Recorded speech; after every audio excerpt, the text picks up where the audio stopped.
the elites have said that they want to have a final revolution, that they know the public's going to revolt against them, so that's why they've scientifically set up the surveillance grid, the cashless society. This whole continuity of government system is designed to suppress and control the people of America. My name is Sam Ozaki. I'm a native-born American citizen, Los Angeles, California.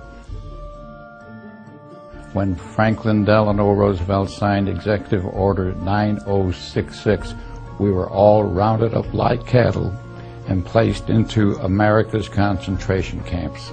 In May 2007, President Bush signed the National Security Presidential Directive 51.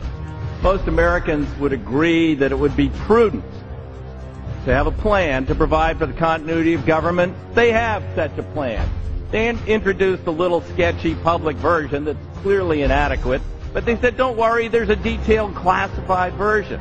Army Regulation 210-35. Now, this was set up in 1986 secretly, and for 10 plus years it was secret.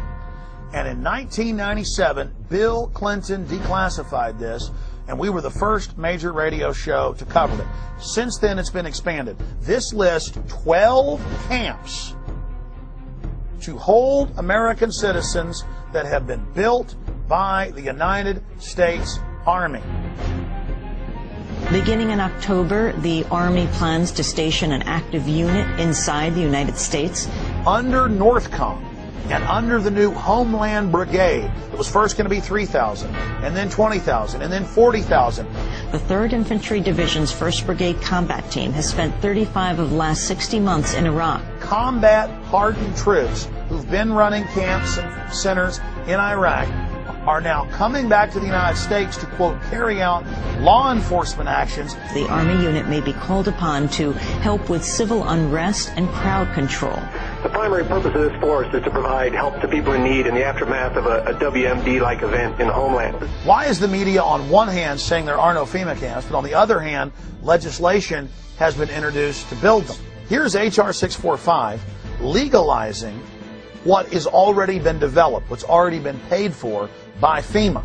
The government doesn't build things that are not needed or that there aren't contingency plans that say there's a reason for them. These are the kinds of camps that could be used for political dissidents, just like occurred in Nazi Germany. I think the government's anticipating that there's going to be a increased reaction against the economic downturn.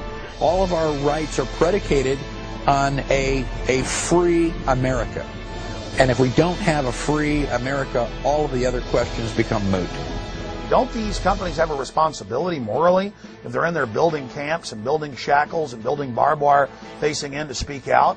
I talked to the Department of Homeland Security spokespeople, and they affirmed the contract with this KBR, the former Halliburton company, was in place. The Department of Homeland Security was ready to build these contingency as needed detention centers anywhere in the country in the event of any kind of a national emergency, including natural disasters or, again, riots or protests. The real terrorists are the people that have hijacked our nation that would dare say the First Amendment is terrorism.